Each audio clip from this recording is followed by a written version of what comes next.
Ya, entonces vamos a irnos a la parte de ejercicios.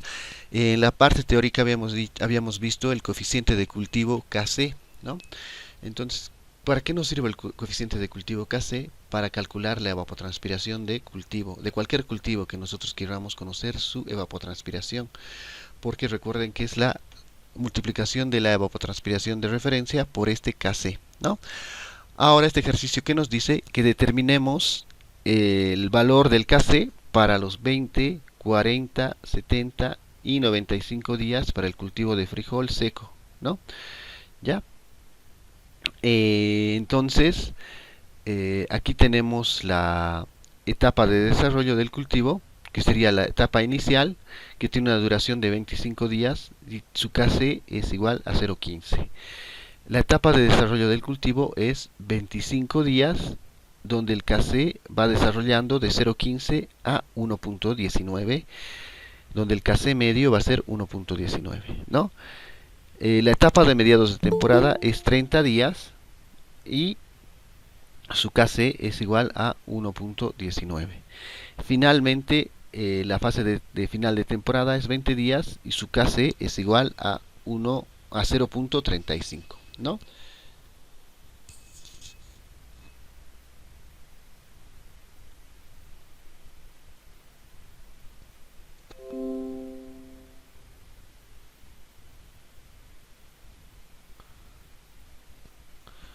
Ya.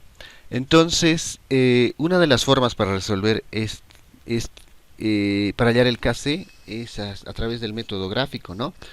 Entonces vamos haciéndonos un gráfico, ¿no? Donde en el eje X vamos a colocar el desarrollo del cultivo, ¿no? Vamos a irlo colocando de 10, 20, 30, 40, 50, 60 hasta los 130 días, digamos, en este caso, ¿no? Eso en el eje X. Y en el eje Y vamos a colocar el coeficiente de cultivo. Entonces vamos a ir colocándolo cada cuadrito 0,1, 0,2, 0,3, 0,4 hasta 1,2, ¿no? Eso ya lo vamos calculando de acuerdo a los datos que tengamos, ¿no?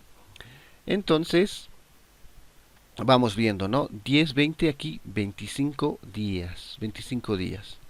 El Kc inicial para la primera etapa 25 era 0,15, ¿no? Entonces, vamos buscando aquí 0,15, que sería un poquito más aquí, ¿no? 0,15. Nos vamos dividiendo, ¿no? 0,1, 0,2, 0. Vamos dividiéndolo, ¿no? ¿Ya? Entonces, marcamos en nuestro papel, ¿no? 25 días, 0,15. Luego, ¿qué nos dice? El desarrollo de cultivo es 25 días, ¿no? Entonces, de los 25 días hasta 50, ¿no? Que serían 25 días, vamos haciendo, una línea, ¿no?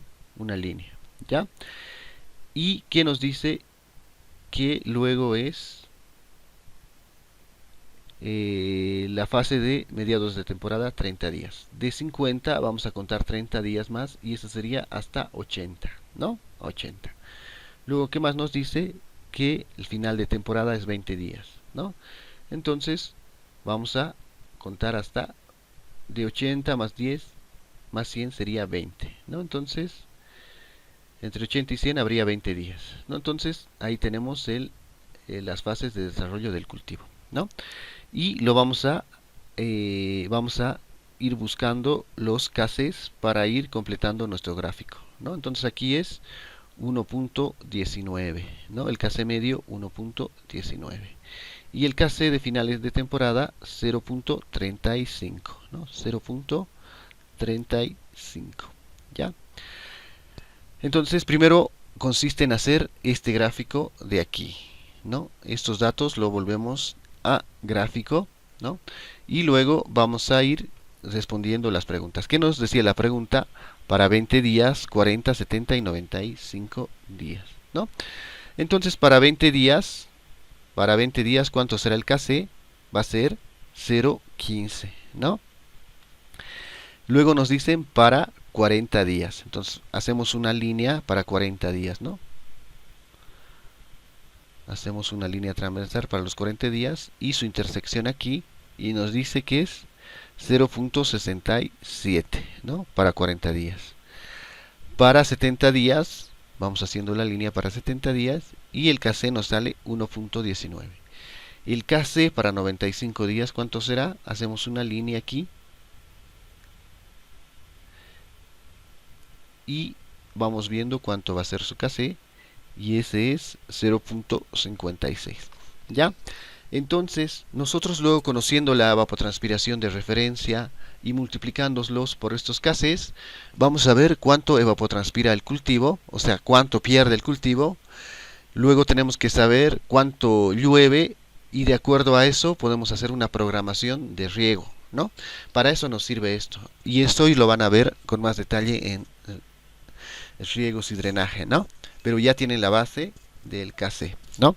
Pero ahora les cuento que hay otras investigaciones en las cuales ya no se toma en cuenta este KC, ¿no?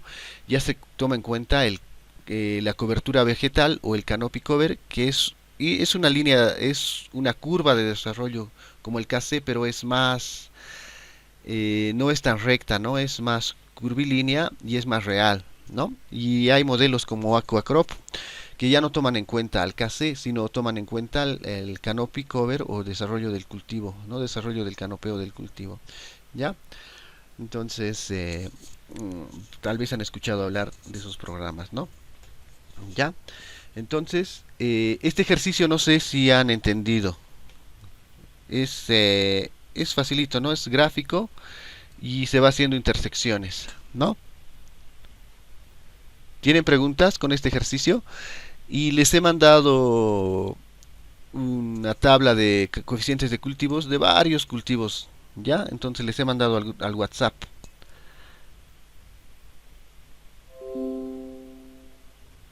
Ya, entonces vamos a continuar con otro ejercicio. Ya, esto lo van a volver a ver en riegos también, ¿no? En riegos, pero ya tienen la base, ¿no? Ya. El siguiente método es determinar, estimar la evapotranspiración a través del tanque evaporímetro. ¿Qué nos dice este ejercicio?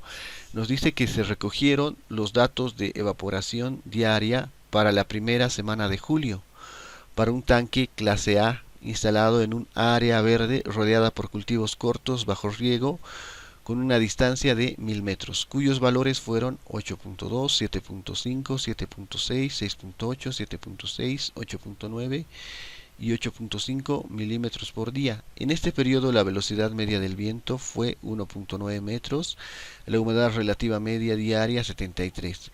Determine la evapotranspiración de referencia promedio para los 7 días. Ya. Entonces tenemos un tanque evaporímetro tipo A, ¿no? Que es un tanque que está rodeado por cultivos que tienen una distancia de 1000 metros, ¿no? Entonces, pues el caso A porque tenemos el tanque y está inmediatamente rodeada por cultivos, ¿no? La velocidad del viento es menor a 2 metros y la humedad relativa es mayor a 70%, ¿no? Entonces, lo único que hacemos es irnos a esta tabla, ¿no? Es irnos a esta tabla para hallar este coeficiente Kp, el coeficiente del tanque evaporímetro. Entonces, buscamos, ¿no? La distancia de cultivo es 1000 metros, ¿no? La velocidad del viento es baja, es menor a 2, entonces nos vamos a esta parte, ¿no? Si fuera moderada o alta tendríamos que usar estos otros valores, pero es baja, ¿no? Luego nos vamos a la distancia de cultivo, que es 1000 metros, y el otro factor es la humedad atmosférica. Entonces, mayor a 70, entonces el factor es 0.85, ¿no? El factor, nuestro factor Kp, 0.85. Luego ya nos dan los datos de evaporación, ¿no? Entonces, estos a estas alturas son lo que ha ido bajando del tanque evaporímetro, ¿no? Cada día. Entonces serán 8.2 milímetros, 7.5, 7.6, 6.8, 7.6, 8.9, 8.5. Eso lo vamos a sumar y lo vamos a dividir entre 7 y eso nos da 7.9, ¿no? Entonces vamos a multiplicar el factor de 7.9, que es la evaporación promedio para esos 7 días, por 0.85 y aquí tenemos una evapotranspiración promedio para esos 7 días que es 6.85 milímetros por día. ¿no? Entonces igual fácil calcular la evapotranspiración de referencia con el tanque evaporímetro, ¿no?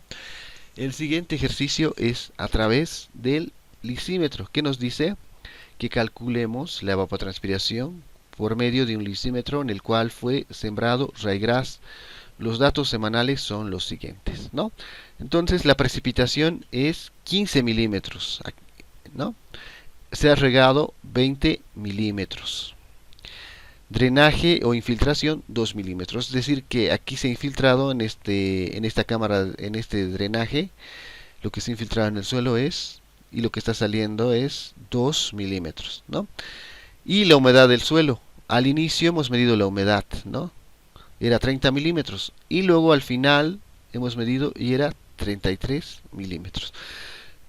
Entonces nos vamos a nuestra ecuación del lisímetro que nos dice que es igual, la evapotranspiración va a ser igual a la precipitación más el riego menos el drenaje más menos la humedad del suelo, ¿no? Entonces la precipitación era 15 milímetros, el riego 20 milímetros, el drenaje 2 milímetros, negativo porque está saliendo, ¿no? Se está escapando. Y aquí tenemos que tener cuidado en cuándo usar más o cuándo usar menos, ¿ya? Entonces vamos a hacer la diferencia de humedad. La humedad inicial, la final menos la inicial. ¿Cuánto era la final? 33. Y la inicial, 30. Quiere decir que 3 milímetros se han quedado en el suelo, ¿ya?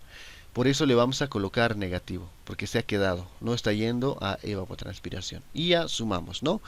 15 más 20 sería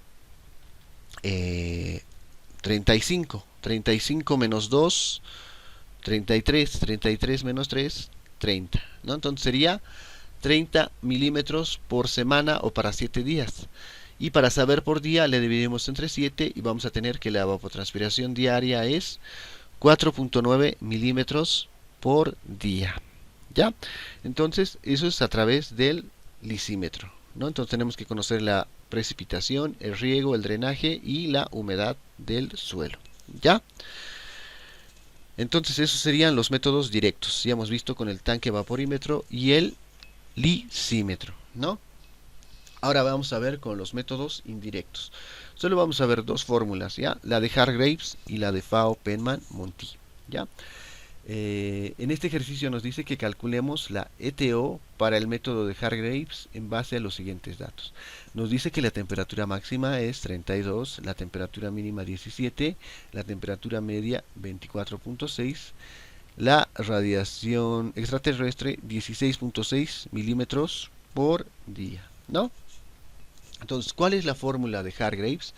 Nos dice que es 0.023 por la radiación extraterrestre por la temperatura más 17.8 por la temperatura máxima menos la temperatura mínima elevado a la 0.5 o la raíz de esto, ¿no? Entonces le vamos a reemplazar valores. La radiación extraterrestre en milímetros por día es 16.16. La temperatura media, ¿cuánto era? 24.6. 24.6, ¿no? 17.8 es un factor de la ecuación. La temperatura máxima 30 y la mínima 17.2. Entonces haciendo operaciones vamos a hallar que esto va 30 menos 17.2 elevado a la 0.5 nos da 3.58 y aquí 24 más 17, ¿no? 42.4 y 0.023 por 16.66, 0.038. Multiplicando 0.038 por 42 por 3.58 nos sale 5.8 milímetros por día. ¿Ya? Entonces, facilito, ¿no? La radiación extraterrestre tenemos tablas, ¿no? Les he mandado una que podemos calcular en megajulios y otra que les he mandado en milímetros. Entonces, de ahí se obtiene, ¿no? ¿Ya? Ahora la que es complicada es un poquito el método de Fao-Penman-Monti, pero no es tan complicado, ¿no? Entonces vamos a hacer uno que nos dice Determine la evapotranspiración del mes de abril con los siguientes datos de una localidad a 14 grados norte y una elevación de 2 metros sobre el nivel del mar. La temperatura máxima es 34.8, la temperatura mínima 25.6, la presión actual de vapor EA 2.85 kilopascales, la velocidad del viento 2 metros, a 2 metros de altitud es 2 metros sobre segundo, ¿no? La insolación real 8.5 horas y la temperatura media de marzo 29.2 grados centígrados, ¿ya? Y la radiación neta de onda larga 3.11 megajulios metro cuadrado día, ¿ya? Entonces lo primero que vamos a hacer es determinar la temperatura media, ¿no? Que va a ser la máxima más la mínima dividido entre 2. 34.8 más 25.2 dividido entre 2, 30 grados centígrados, ¿no? Una vez que tenemos la temperatura media, vamos a determinar la constante psicrométrica. Se determina mediante la tabla A2.2 y en base a la altura, ¿no? Esta tabla que les he enviado igual al grupo de WhatsApp, ¿no? Entonces la constante psicrométrica tenemos para 0 y 100 metros de altitud.